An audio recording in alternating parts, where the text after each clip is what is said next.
கர்த்தர் நல்லவர். ஆமேன்.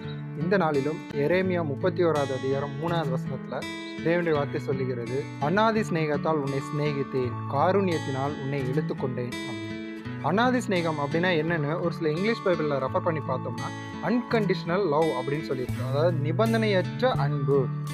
நீ என் மேலே அன்பு செலுத்தினாதான் நான் உன் மேலே அன்பு செலுத்துவேன் அப்படிங்கிறது மாம்ச அன்பு, மனித அன்பு. ஆனால் தேவன் அந்த அன்பை வைக்கல நம்ம மேலே. நீ எப்படி இருந்தாலும் நான் உன்னை நேசிக்கிறேன். நீ பாவியாக இருந்தாலும் சரி, கொலையாளியாக இருந்தாலும் சரி, இல்லை கொள்ளைக்காரனாக இருந்தாலும் சரி, நீ யாராக இருந்தாலும் நான் உன்னை நிபந்தனையற்ற விதத்தில் நேசிக்கிறேன் அப்படின்னு சொல்கிறாருங்க. இந்த அன்பு எந்த இடத்துல வெளிப்பட்டது அப்படின்னு பார்த்தோம்னா சிலுவை மரணத்தில் தன்னுடைய சொந்த குமாரனையே சிலுவையில் நம்மை மீட்கும் பலியாக ஒப்பு கொடுத்தார் பார்த்தீங்களா, அந்த இடத்துல தான் தேவன் நம் மேல் வைத்த அந்த நிபந்தனையற்ற அன்பு வெளிப்பட்டதுங்க. தன்னுடைய குமாரன் பரிசுத்தர், பாவத்தை பாராத சுத்த கணர் அப்படின்னு தான் வேதம் சொல்லியிருக்குது.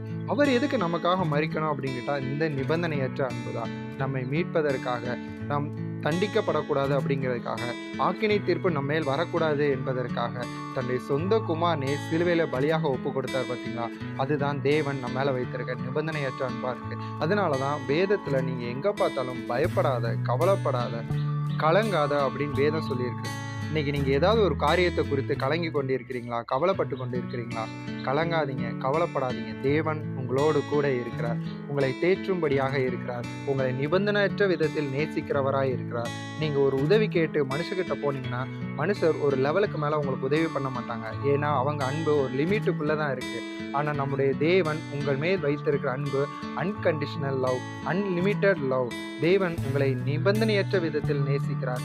எந்த ஒரு எதிர்பார்ப்பும் இல்லாமல் உங்களை நேசிக்கிறார். தேவனுடைய அன்பு நிபந்தனையற்ற அன்பு, மாசில்லாத அன்பு, குற்றமில்லாத அன்பு, எதிர்பார்க்காத அன்பு. அந்த அன்பை பற்றி கொள்ளுங்க. மனிதர்களை தேடி ஓடாதீங்க. தேவன் ஒருவர் நம்மோடு கூட இருக்கிறார். அவர் நம்மை ஆசீர்வதித்து நிறைவாய் வாழ வைப்பாராக. ஆமென்.